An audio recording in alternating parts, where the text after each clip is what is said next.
श्री गणेशाय नमः। श्री सरस्वती माते नमः। श्रीमद्भागवत महापुराण की जय। जय जय श्री राधे श्याम। श्रीमद्भागवत महापुराण द्वितीय खंड 10वां स्कंद 8वां अध्याय नामकरण संस्कार और बाल लीला। श्री सुखदेव जी कहते हैं, परीक्षित यदुवंशियों के कुल पुरोहित थे श्री गर्गाचार्य जी। वे बड़े तपस्वी थे। वसुदेव जी की प्रेरणा से वे एक दिन नंद बाबा के गोकुल में आए। उन्हें देखकर नंद बाबा को बड़ी प्रसन्नता हुई। वे हाथ जोड़कर उठ खड़े हुए, उनके चरणों में प्रणाम किए। इसके बाद वे ये स्वयं भगवान ही है इस भाव से उनकी पूजा की।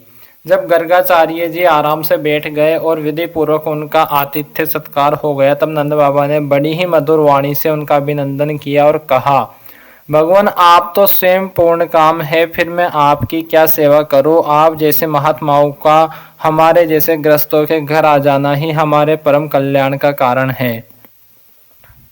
हम तो घरों में इतने उलझ रहे हैं और इन प्रपंचों में हमारा चित्त इतना ही दीन हो रहा है कि हम आपके आश्रम तक जा भी नहीं सकते। हमारे कल्याण के सिवा आपके आगमन का और कोई हेतु नहीं है।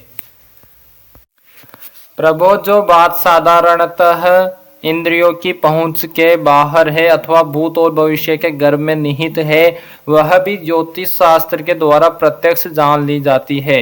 आपने उसी ज्योतिष शास्त्र की रचना की है। आप ब्रह्मवेताओं में श्रेष्ठ है, इसलिए मेरे इन दोनों बालकों के नामकरण आदि संस्कार आप ही कर दीजिए, क्योंकि ब्राह्मण जन्म से ही मनुष्य मात्र का गुरु है। गर्गाचार्य ने कहा, नंद जी, मैं सब जगह यदुवंशियों के आचार्य के रूप में प्रसिद्ध हूँ। यदि मैं तुम्हारे पुत्र के संस्कार करूँगा तो लोग समझेंगे कि यह तो देवकी का पुत्र है।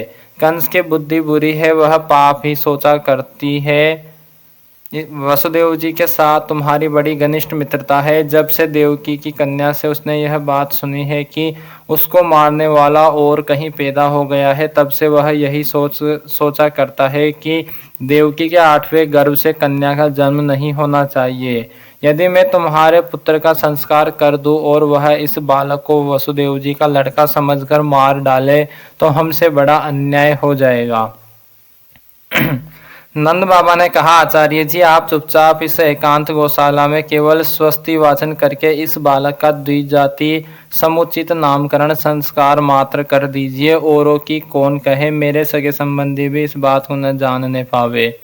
श्री सुखदेव जी कहते हैं, गर्गाचार्य जी तो संस्कार करना चाहते ही थे। जब नंद बाबा ने उनसे इस प्रकार प्रार्थना की, तब उन्होंने एकांत में छिपकर गुप्त रूप से दोनों बालकों का नामकरण संस्कार कर दिया। गर्गाचार्य जी ने कहा, यह रोहिणी का पुत्र है, इसलिए इसका नाम होगा रोहिण्य। यह अपने सगे संबंधी और मित्रों को अपने गुणों से अत्यंत आनंदित करेगा, इसलिए इसका दूसरा नाम होगा राम। इसके बल की कोई सीमा नहीं है, अतः इसका एक नाम बल भी है। यह यादवों में और तुम लोगों में कोई भेदभाव नहीं रखेगा और लोगों में फूट पड़ने पर मेल करावेगा, इसलिए इसका एक नाम संकर्षण भी है। और यह जो सांवला है, यह प्रत्येक युग में शरीर ग्रहण करता है। पिछले युग में इसने क्रमशः श्वेत, रक्त और पीत ये 3 विभिन्न रंग स्वीकार किए थे। अब कि यह कृष्ण वर्ण हुआ है, इसलिए इसका नाम कृष्ण होगा। नंद जी, यह तुम्हारा पुत्र पहले कभी वसुदेव जी के घर भी पैदा हुआ था, इसलिए इस रहस्य को जानने वाले लोग इसे श्रीमान वासुदेव भी कहते हैं। तुम्हारे पुत्र के और भी बहुत से नाम हैं तथा रूप भी अनेक है। इसके जितने गुण हैं और जितने कर्म, उन सब के अनुसार अलग अलग नाम पड़ जाते हैं। मैं तो उन नामों को जानता हूँ, परंतु संसार के साधारण लोग नहीं जानते। यह तुम लोगों का परम कल्याण करेगा। समस्त गोप और गोवों को यह बहुत ही आनंदित करेगा। इसकी सहायता से तुम लोग बड़ी बड़ी विपत्तियों को बड़ी सुगमता से पार कर लोगे। व्रजराज पहले युग की बात है। एक बार पृथ्वी में कोई राजा नहीं रह गया था। डाकुओं ने चारों ओर लूट खसोट मचा रखी थी। तब तुम्हारे इसी पुत्र ने सज्जन पुरुषों की रक्षा की और इससे बल पाकर उन लोगों ने लुटेरों पर विजय प्राप्त की। तब तुम्हारे इसी पुत्र ने सज्जन पुरुषों की रक्षा की और इससे बल पाकर उन लोगों ने लुटेरों पर विजय प्राप्त की। जो मनुष्य तुम्हारे इस सांवले सलोने शिशु से प्रेम करते हैं वे बड़े भाग्यवान हैं। जैसे विष्णु भगवान के कर कमलों की छत्र छाया में रहने वाले देवताओं को असुर नहीं जीत सकते, वैसे ही इससे प्रेम करने वालों को भीतर या बाहर किसी भी प्रकार के शत्रु नहीं जीत सकते। नंद जी चाहे जिस दृष्टि से देखे, गुण में संपत्ति और सौंदर्य में कीर्ति और प्रभाव में तुम्हारा यह बालक साक्षात भगवान नारायण के समान है। तुम बड़ी सावधानी और तत्परता से इसकी रक्षा करो। इस प्रकार नंद बाबा को भली भांति समझाकर आदेश देकर गर्गाचार्य जी अपने आश्रम को लौट आए। उनकी बात सुनकर नंद बाबा को बड़ा ही आनंद हुआ। उन्होंने ऐसा समझा कि मेरी सब आशाएं लालसाएं पूरी हो गई, मैं अब कृतकृत्य हूँ। परीक्षित कुछ ही दिनों में राम और श्याम घुटनों और हाथों के बल बकेया चल चलकर गोकुल में खेलने लगे। दोनों भाई अपने नन्हे नन्हे पांवों को गोकुल के कीचड़ में घसीटते हुए चलते। उस समय उनके पांव और कमर के घुंघरू रुंझुन बजने लगते। वह शब्द बड़ा भला मालूम पड़ता। वे दोनों स्वयं वह ध्वनि सुनकर खिल उठते। कभी कभी वे रास्ते चलते किसी अज्ञात व्यक्ति के पीछे हो लेते, फिर जब देखते कि यह तो कोई दूसरा है तब जक्र से रह जाते और डरकर अपनी माताओं रोहिणी जी और यशोदा जी के पास लौट आते। माताएं यह सब देख देखकर स्नेह से भर जाती, उनके स्तनों से दूध की धारा बहने लगती थी। जब उनके दोनों नन्हे नन्हे से शिशु अपने शरीर में कीचड़ का अंग राग लगाकर लौटते तब उनकी सुंदरता और भी बढ़ जाती थी। माताएं उन्हें आते ही दोनों हाथों से गोद में लेकर हृदय से लगा लेती और स्तनपान कराने लगती। जब वे दूध पीने लगते और बीच बीच में मुस्कुरा मुस्कुरा कर अपनी माताओं की ओर देखने लगते तब वे उनकी मंद मंद मुस्कान, छोटी छोटी दंतुलियां और भोला भाला मुंह देखकर आनंद के समुद्र में डूबने उतारने लगती। जब राम और श्याम दोनों कुछ और बड़े हुए तब व्रज में घर के बाहर ऐसी ऐसी बाल लीलाएं करने लगे जिन्हें गोपियां देखती ही रह जाती। जब वे किसी बैठे हुए बछड़े की पूंछ पकड़ लेते और बछड़े डरकर इधर उधर भागते तब वे दोनों और भी जोर से पूंछ पकड़ लेते और बछड़े उन्हें घसीटते हुए दौड़ने लगते। गोपियां अपने घर का काम धंधा छोड़कर यह सब देखती रहती और हंसते हंसते लोटपोट होकर परम आनंद में मग्न हो जाती।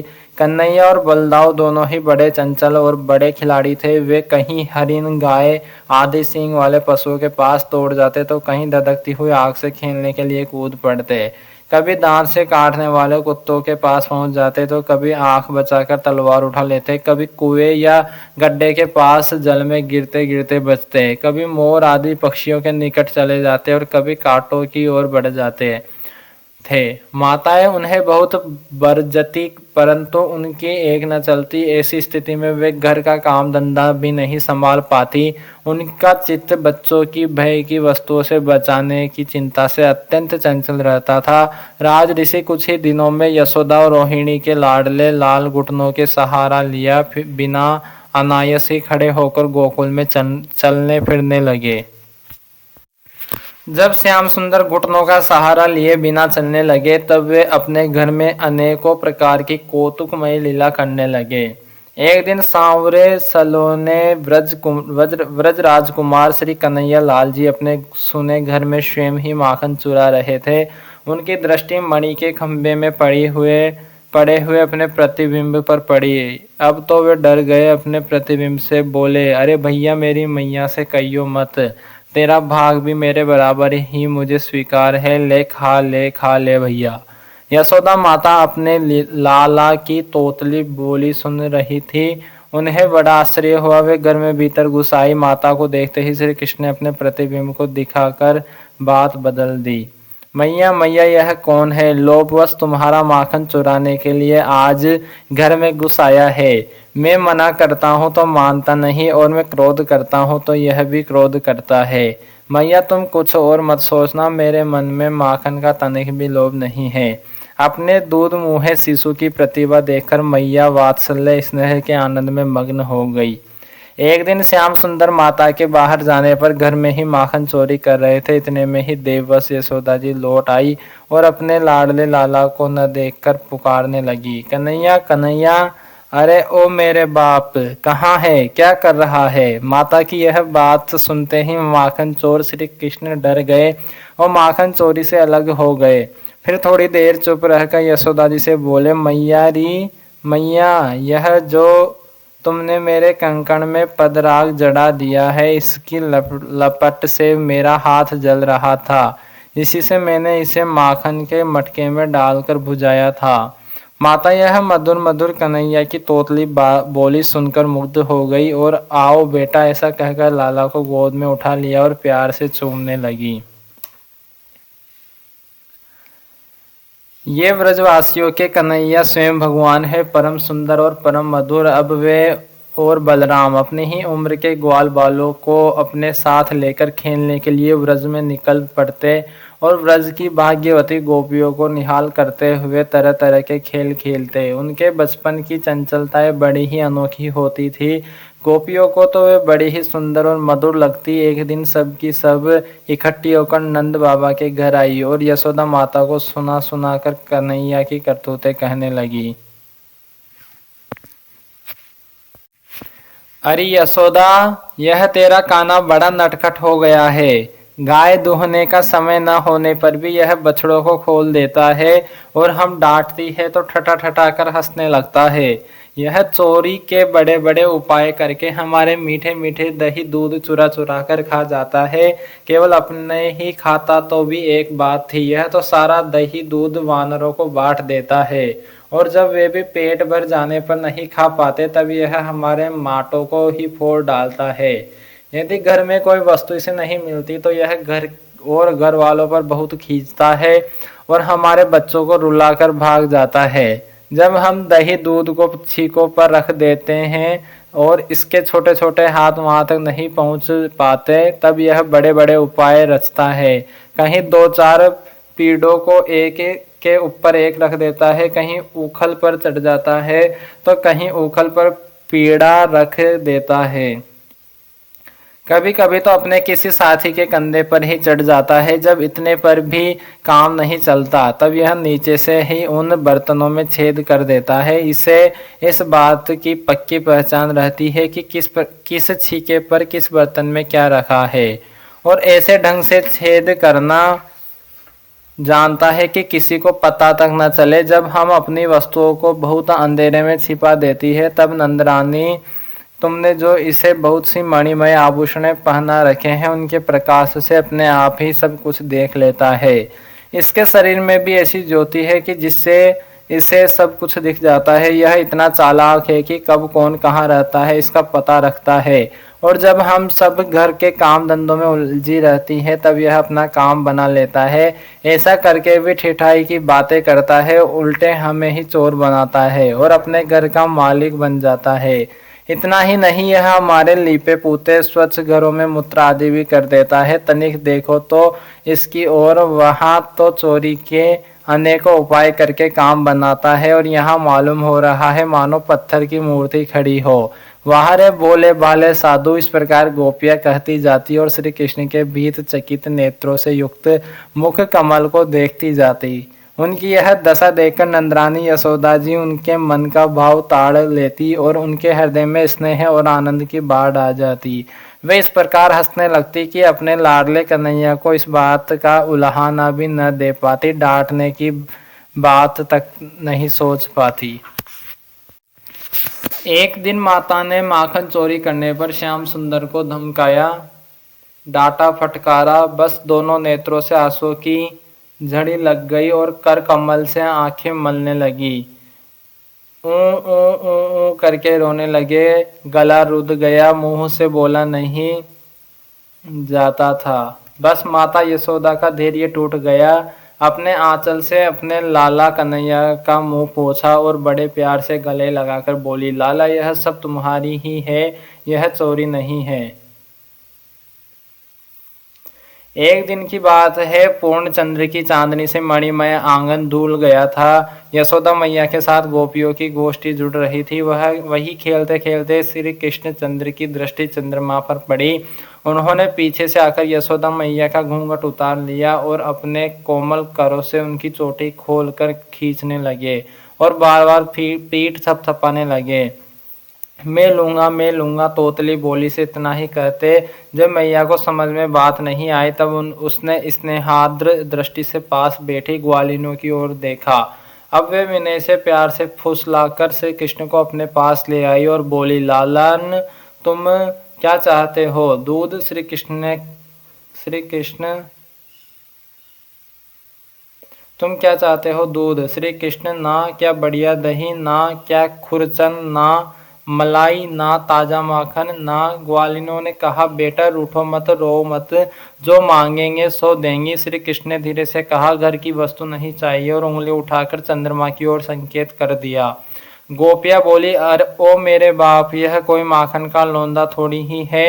हाय हाय, हम यह कैसे देंगी? यह तो प्यारा प्यारा हंस आकाश के सरोवर में तैर रहा है। श्री कृष्ण ने कहा, मैं भी तो खेलने के लिए ही इस हंस को ही मांग रहा हूँ। शीघ्रता करो, पार जाने के पूर्व ही मुझे ला दो। अब और भी मचल गए। धरती पर पांव पीट पीट कर और हाथों से गला पकड़ पकड़ कर दो दो कहने लगे और पहले से भी अधिक रोने लगे। दूसरी गोपियों ने कहा, बेटा राम राम, इन्होंने तुमको बहला दिया है। यह राजहंस नहीं है, यह तो आकाश में ही रहने वाला चंद्रमा है। श्री कृष्ण हट कर बैठे, मुझे तो यही दो, मेरे मन में इसके साथ खेलने की बड़ी लालसा है, अभी दो अभी दो। जब बहुत रोने लगे तब यशोदा माता ने गोद में उठा लिया और प्यार करके बोली, मेरे प्राण, न यह राजहंस है और न तो चंद्रमा, यह माखन ही परंतु तुमको देने योग्य नहीं है। देखो इसमें वह काला काला विष लगा हुआ है, इससे बढ़िया होने पर भी इसे कोई नहीं खाता। श्री कृष्ण ने कहा, मैया मैया, इससे विष कैसे लग गया? बात बदल गई। मैया ने गोद में लेकर मधुर मधुर स्वर से कथा सुनाना प्रारंभ किया। माँ बेटे में प्रश्नोत्तर होने लगे। यशोदा ने कहा, लाला एक क्षीर सागर है। श्री कृष्ण, मैया वह कैसा है? यशोदा, बेटा यह जो तुम दूध देख रहे हो इसी का एक समुद्र है। श्री कृष्ण, मैया कितनी गायों ने दूध दिया होगा जब समुद्र बना होगा?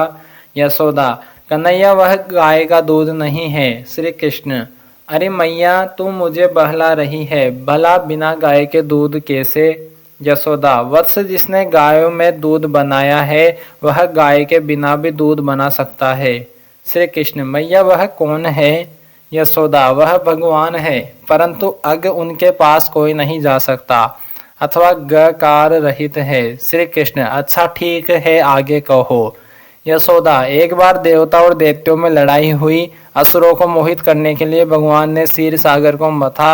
मंदराचल की रई बनी, वासुकी नाग की रस्सी, एक और देवता लगे, दूसरी ओर दानव। श्री कृष्ण, जैसे गोपिया दही मथती है, क्यों मैया? यशोदा, हाँ बेटा, उसी से कालकूट नाम का विष पैदा हुआ। श्री कृष्ण, मैया विष तो सांपों में होता है, दूध में कैसे निकला? यशोदा, बेटा जब शंकर भगवान ने ही वही विष पी लिया तब उसकी जो फुइया धरती पर गिर पड़ी उन्हें पीकर सांप विस्तर हो गए। सो बेटा भगवान की ही ऐसी कोई लीला है जिससे दूध में विष निकला। श्री कृष्ण, अच्छा मैया यह तो ठीक है। यशोदा, बेटा चंद्रमा की ओर दिखाकर यह मक्खन भी उसी से निकला है, इसलिए थोड़ा सा विष इसमें भी लग गया। देखो देखो, इसी को लोग कलंक कहते हैं। सो मेरे प्राण, तुम घर का ही माखन खाओ। कथा सुनते सुनते श्याम सुंदर की आंखों में नींद आ गई और मैया ने उन्हें पलंग पर सुला दिया। भगवान की लीला पर विचार करते समय यह बात स्मरण रखनी चाहिए कि भगवान का लीला धाम, भगवान के लीला पात्र, भगवान का लीला शरीर और उनकी लीला प्राकृत नहीं होती। भगवान में देह देही का भेद नहीं है। महाभारत में आया है परमात्मा का शरीर भूत समुदाय से बना हुआ नहीं होता। जो मनुष्य श्री कृष्ण परमात्मा के शरीर को भौतिक जानता मानता है उसका समस्त स्रोत समार्थ कर्मों से बहिष्कार कर देना चाहिए, अर्थात उसका किसी भी शास्त्रीय कर्म में अधिकार नहीं है। यहाँ तक कि उसका मुंह देखने पर भी सचेल वस्त्र सहित स्नान करना चाहिए। श्रीमद् भागवत में ही ब्रह्मा जी ने भगवान श्री कृष्ण की स्तुति करते हुए कहा है, आपने मुझ पर कृपा करने के लिए ही यह स्वेच्छामय सच्चिदानंद स्वरूप प्रकट किया है। यह पांच भौतिक कदापि नहीं है। इससे यह स्पष्ट है कि भगवान सभी कुछ अप्राकृत होता है। इसी प्रकार यह माखन चोरी की लीला भी अप्राकृत ही दिव्य ही है।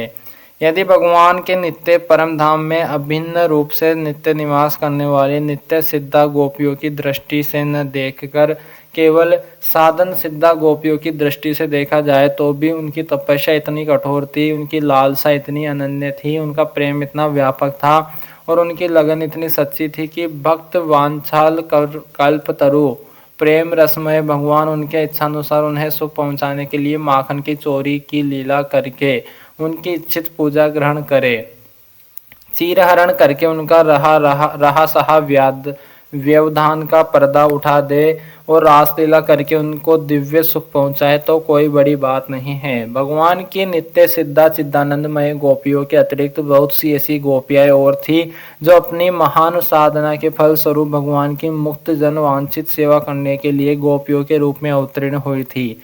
उनमें से कुछ पूर्व जन्म की देव कन्याएं थी, कुछ श्रुतियां थी, कुछ तपस्वी ऋषि थे और कुछ अन्य भक्त जन।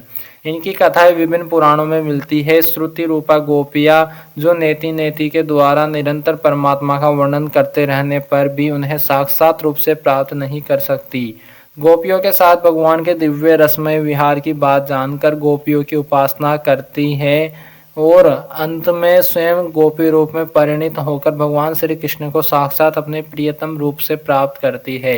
इनमें मुख्य श्रुतियों के नाम है उद्गीता, सुगीता, कलगीता, कलकंठिका, विपंची आदि।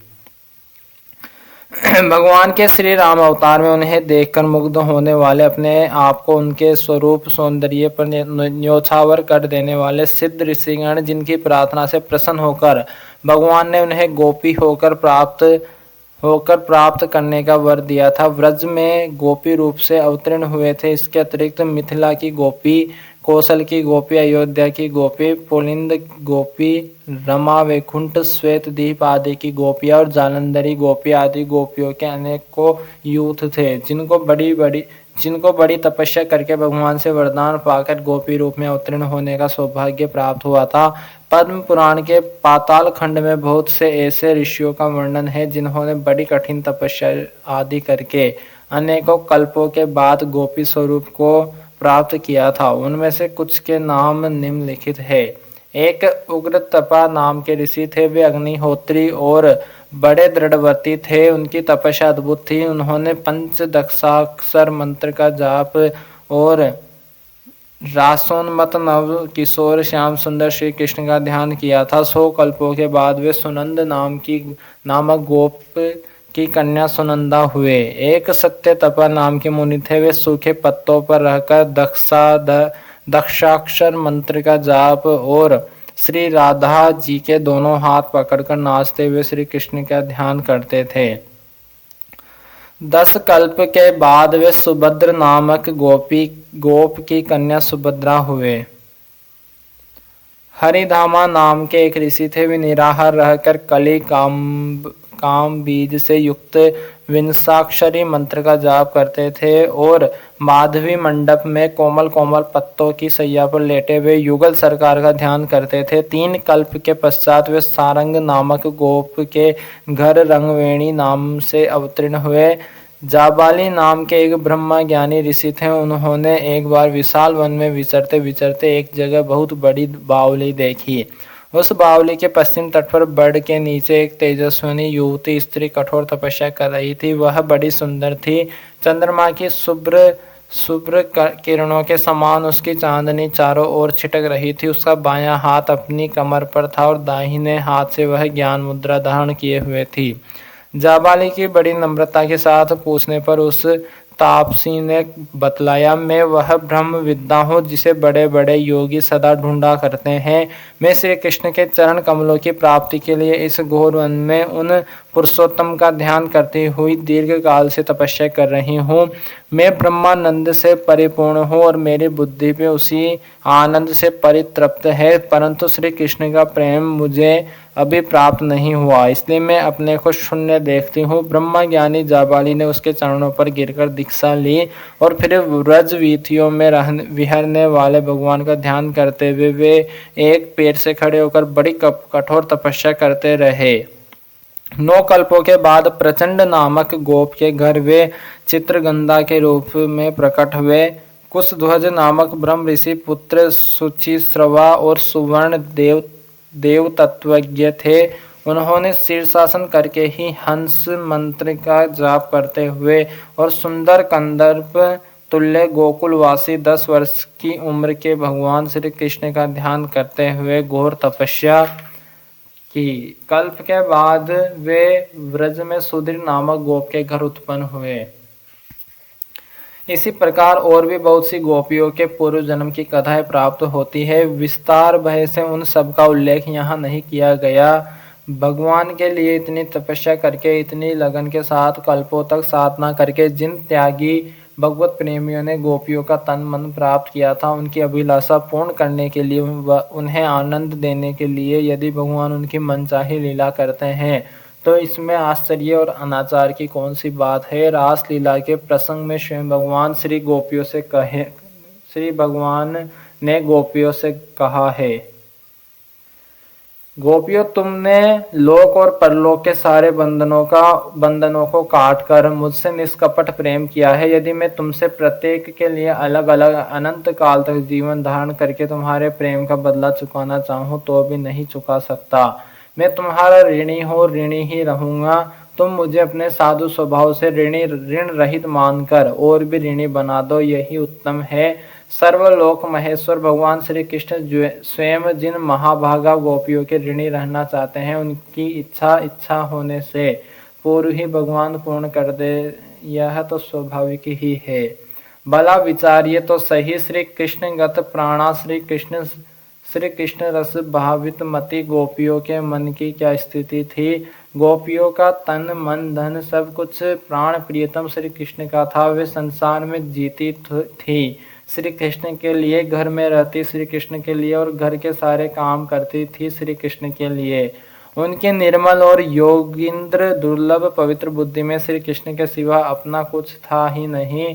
श्री कृष्ण के लिए ही, श्री कृष्ण को सुख पहुंचाने के लिए ही, श्री कृष्ण की निज सामग्री से ही, श्री कृष्ण को पूजकर, श्री कृष्ण को सुखी देखकर वे सुखी होती थी।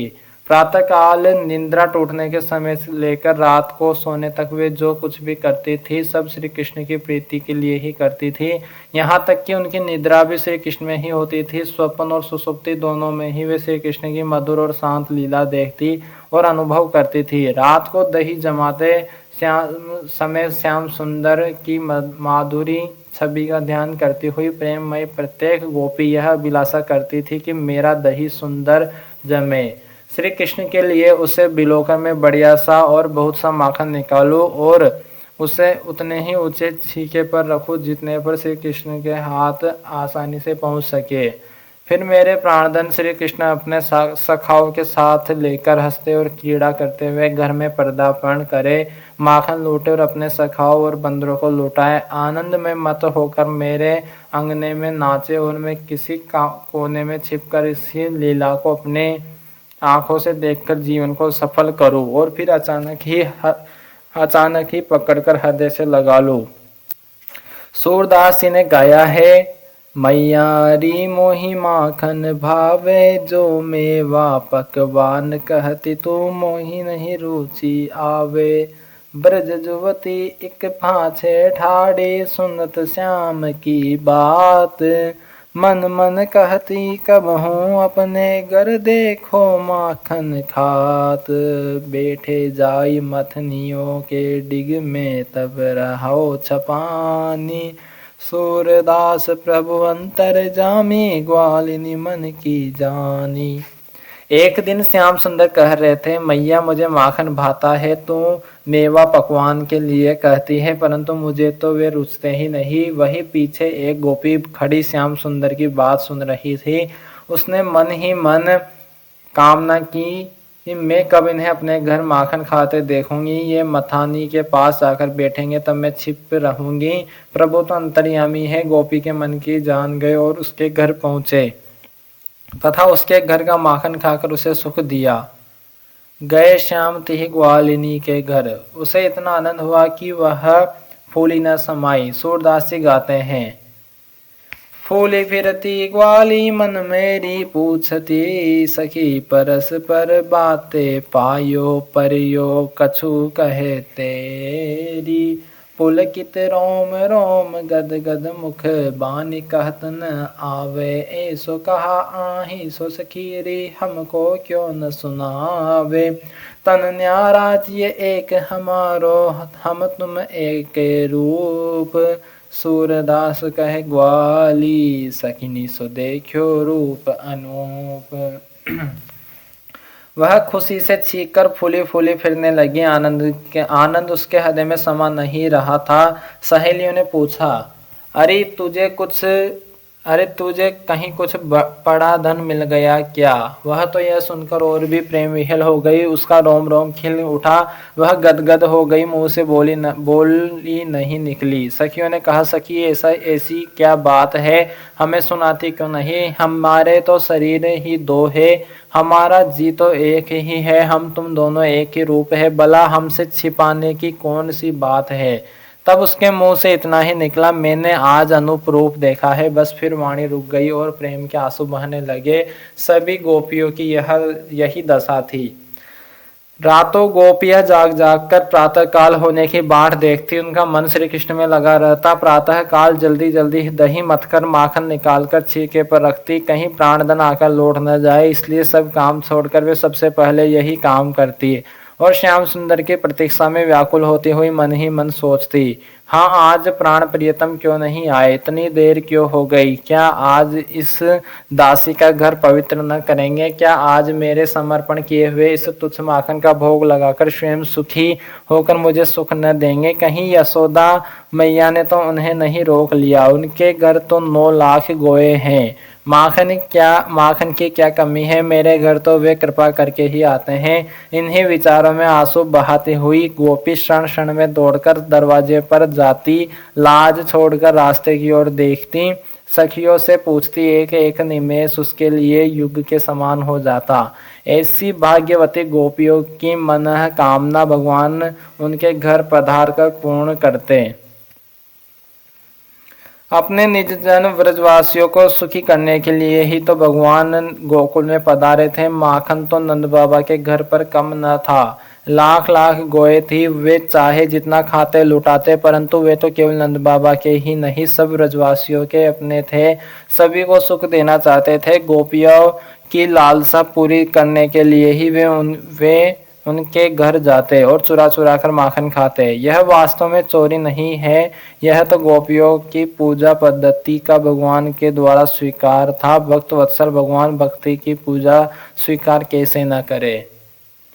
भगवान की इस दिव्य लीला माखन चोरी का रहस्य न जानने के कारण ही कुछ लोग इस आदर्श के विपरीत बतलाते हैं। उन्हें पहले समझाना चाहिए चोरी क्या वस्तु है, वह किसकी होती है और कौन करता है। चोरी उसे कहते हैं जब किसी दूसरे की कोई चीज उसकी इच्छा के बिना, उसके अनजाने में और आगे भी वह जान न पाए, ऐसी इच्छा रखकर ले ली जाती है। भगवान श्री कृष्ण गोपियों के घर से माखन लेते थे उनकी इच्छा से, गोपियों के अनजाने में नहीं, उनकी जान में, उनके देखते देखते और आगे जनाने की कोई बात ही नहीं, उनके सामने ही दौड़ते हुए निकल जाते थे। दूसरी बात महतत्व की यह है कि संसार में या संसार के बाहर ऐसी कौन सी वस्तु है जो श्री भगवान की नहीं है, वे उसकी चोरी करते हैं और वे उसकी चोरी करते हैं। गोपियों का तो सर्वस्व श्री भगवान ही का था ही, सारा जगत ही उनका है, वे भला किसकी चोरी कर सकते हैं?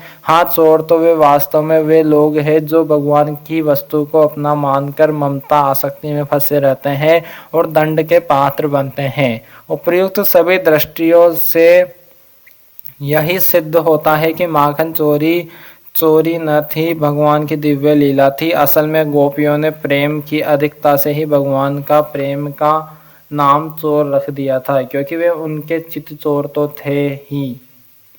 जो लोग भगवान श्री कृष्ण को भगवान नहीं मानते, यद्यपि उन्हें श्रीमद् भागवत में वर्णित भगवान की लीला पर विचार करने का कोई अधिकार नहीं है, परंतु उनकी दृष्टि से भी इस प्रसंग में कोई आपत्तिजनक बात नहीं है, क्योंकि श्री कृष्ण उस समय लगभग 2-3 वर्ष के बच्चे थे और गोपियाँ अत्यधिक स्नेह के कारण उनके ऐसे ऐसे मधुर खेल देखना चाहती थी। आशा है इससे शंका करने वालों को कुछ संतोष होगा।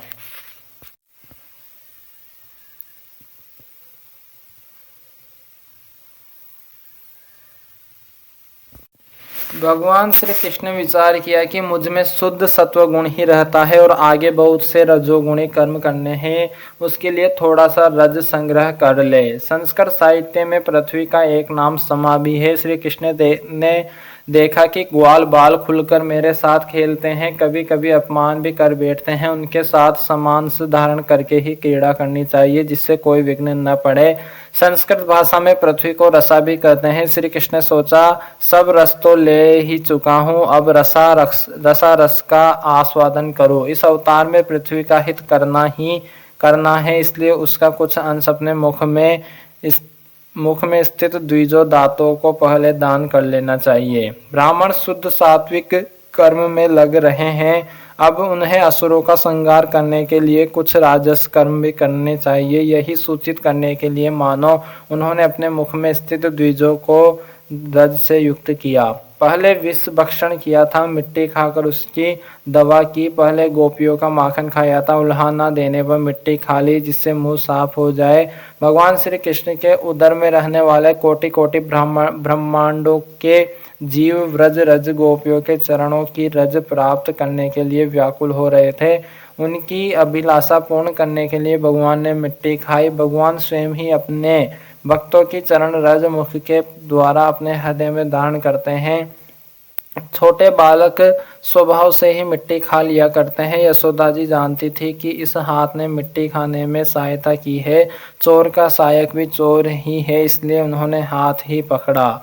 भगवान के नेत्र में सूर्य और चंद्रमा का निवास है, वे कर्म के साक्षी हैं। उन्होंने सोचा कि पता नहीं श्री कृष्ण मिट्टी खाना स्वीकार करेंगे कि मुकर जाएंगे, अब हमारा कर्तव्य क्या है। इसी भाव को सूचित करने के लिए वे करते हुए दोनों नेत्र चकराने लगे। यह एक दिन की बात थी। एक दिन बलराम आदि ग्वाल बाल श्री कृष्ण के साथ खेल रहे थे। उन लोगों ने माँ यशोदा के पास आकर कहा, माँ कन्हैया ने मिट्टी खाई है। हितैषिणी यशोदा ने श्री कृष्ण का हाथ पकड़ लिया। उसी समय श्री कृष्ण की आंखें डर के मारे नाच रही थी। यशोदा मैया ने डांट कर कहा, क्यों रे नटखट, तू बहुत ढीठ हो गया है, तूने अकेले में छिपकर मिट्टी क्यों खाई है। देख तो तेरे सखा क्या कह रहे हैं। तेरे बड़े भैया बलदाऊ भी तो उन्हीं की ओर से गवाही दे रहे हैं। भगवान श्री कृष्ण ने कहा, माँ मैंने मिट्टी नहीं खाई, ये सब झूठ बक रहे हैं। यदि तुम इन्हीं की बात सच मानती हो तो मेरा मुंह तुम्हारे सामने ही है, तुम अपनी आंखों से देख लो। यशोदा जी ने कही, अच्छी बात, यदि ऐसा है तो मुंह खोल। माता के ऐसा कहने पर भगवान श्री कृष्ण ने अपना मुंह खोल दिया। परीक्षित, भगवान श्री कृष्ण का ऐश्वर्य अनंत है, वे केवल लीला के लिए ही मनुष्य के बालक बने हुए हैं। यशोदा जी ने देखा कि उनके मुंह में चर अचर संपूर्ण जगत विद्यमान है। आकाश वह शून्य जिसमें किसी की गति नहीं, दिशाएं, पहाड़, द्वीप और समुद्र के सहित सारी पृथ्वी, बहने वाली वायु, वैद्युत, अग्नि, चंद्रमा और तारों के साथ संपूर्ण ज्योतिर्मंडल, जल, तेज, पवन, वियत, प्राणियों के चलने फिरने का आकाश, वैकारिक अहंकार के लिए कार्य देवता, मन, इंद्रिय, पंच तन्मात्राएं और तीनों गुण श्री कृष्ण के मुख में दिख पड़े। परीक्षित, जीव, काल, स्वभाव, कर्म, उनकी वासना और शरीर आदि के द्वारा विभिन्न रूपों में दिखने वाला यह सारा विचित्र संसार संपूर्ण व्रज और अपने आप को भी यशोदा जी ने श्री कृष्ण के नन्हे से खुले हुए मुख में देखा। वे बड़ी शंका में पड़ गई। वे सोचने लगी कि यह कोई स्वप्न है या भगवान की माया, कहीं मेरे बुद्धि में ही तो कोई भ्रम नहीं हो गया है। संभव है मेरे इस बालक में ही कोई जन्मजात योग सिद्धि हो, जो चित्त मन कर्म और वाणी के द्वारा ठीक ठीक तथा सुगमता से अनुमान के विषय नहीं होते। यह सारा विश्व जिनके आश्रित है, जो इसके प्रेरक है और जिनकी सत्ता से ही इसकी प्रतीति होती है, जिनका स्वरूप सर्वथा अचिंत्य हैं, उन प्रभु को मैं प्रणाम करती हूँ। यह मैं हूँ और ये मेरे पति तथा यह मेरा लड़का है। साथ ही मैं व्रजराज की समस्त संपत्तियों की स्वामिनी धर्म पत्नी हूँ। ये गोपियाँ, गोप और गोधन मेरे अधीन हैं। जिनकी माया से मुझे इस प्रकार के कुमति घेरे हुए हैं, वे भगवान ही मेरे एकमात्र आश्रय हैं। मैं उन्हीं की शरण में हूँ। जब इस प्रकार यशोदा माता श्री कृष्ण का तत्व समझ गई, तब सर्वशक्तिमान सर्वव्यापक प्रभु ने अपनी पुत्र स्नेहमयी वैष्णवी योग माया का उनके हृदय में संचार कर दिया। यशोदा जी को तुरंत वह घटना भूल गई। उन्होंने अपने दुलारे लाला को गोद में उठा लिया। जैसे पहले उनके हृदय में प्रेम का समुद्र उमड़ता रहता था, वैसे ही फिर उमड़ने लगा। सारे वेद, उपनिषद, सांख्य, योग और भक्त जन जिनके महात्म्य का गीत गाते गाते अगाते नहीं, उन्हीं भगवान को यशोदा जी अपना पुत्र मानती थी। राजा परीक्षित ने पूछा, भगवान नंद बाबा ने ऐसा कौन सा बहुत बड़ा मंगलमय साधन किया था और परम भाग्यवती यशोदा जी ने भी ऐसी कौन सी तपस्या की थी, जिसके कारण स्वयं भगवान ने अपने श्रीमुख से उनका स्तनपान किया। भगवान श्री कृष्ण की वे बाल लीलाएं, जो वे अपने ऐश्वर्य और महत्ता आदि को छिपाकर ग्वाल बालों में करते हैं, इतनी पवित्र है। उनका श्रवण कीर्तन करने वाले लोगों के भी सारे पाप ताप शांत हो जाते हैं। त्रिकालदर्शी ज्ञानी पुरुष आज भी उनका गान करते रहते हैं। वे ही लीलाएं उनके जन्मदाता माता पिता देवकी वसुदेव जी को तो देखने को न मिली, और नंद यशोदा उनका अपार सुख लूट रहे थे। इसका क्या कारण है? श्री सुखदेव जी ने कहा, परीक्षित, नंद बाबा पूर्व जन्म में एक श्रेष्ठ वसु थे। उनका नाम था द्रोण और उनकी पत्नी का नाम था धरा। उन्होंने ब्रह्मा जी के आदेशों का पालन करने की इच्छा से ही उनसे कहा, भगवान, जब हम पृथ्वी पर जन्म ले, तब जगदीश्वर भगवान श्री कृष्ण में हमारी अनन्य प्रेममय भक्ति हो, जिस भक्ति के द्वारा संसार में लोग अनायास ही दुर्गतियों को पार कर जाते हैं। ब्रह्मा जी ने कहा, ऐसा ही होगा। वे ही परम यशस्वी भगवान द्रोण व्रज में पैदा हुए और उनका नाम हुआ नंद, और वे ही धरा इस जन्म में यशोदा के नाम से उनकी पत्नी हुई। परीक्षित, अब इस जन्म में जन्म मृत्यु के चक्र से छुड़ाने वाले भगवान उनके पुत्र हुए, और समस्त गोप गोपियों की अपेक्षा इन पति पत्नी नंद और यशोदा जी का उनके प्रति अत्यंत प्रेम हुआ। ब्रह्मा जी की बात सत्य करने के लिए भगवान श्री कृष्ण बलराम जी के साथ व्रज में रहकर समस्त व्रजवासियों को अपनी बाल लीला से आनंदित करने लगे। श्रीमद् भागवत महापुराण की जय, श्री सीताराम भगवान की जय, श्री राधेश्याम जी सरकार की जय, हनुमान जी महाराज की जय, उमापति महादेव भगवान की जय, श्री लाडली जो सरकार की जय, श्री वृंदावन बिहारी लाल की जय, श्री बलराम जी महाराज की जय, श्री कृष्ण भगवान की जय, सभी श्री परीक्षित जी महाराज की जय, सभी भूदेव ब्राह्मण की जय, सभी भूदेव संतन की जय, सभी विरक्त ब्राह्मण की जय, सभी विरक्त संतन की जय, सभी ब्रजवासियों की जय, सभी गोपियों की जय, सभी पितरन की जय, गौ माता की जय, सनातन धर्म की जय। जय श्री राधे।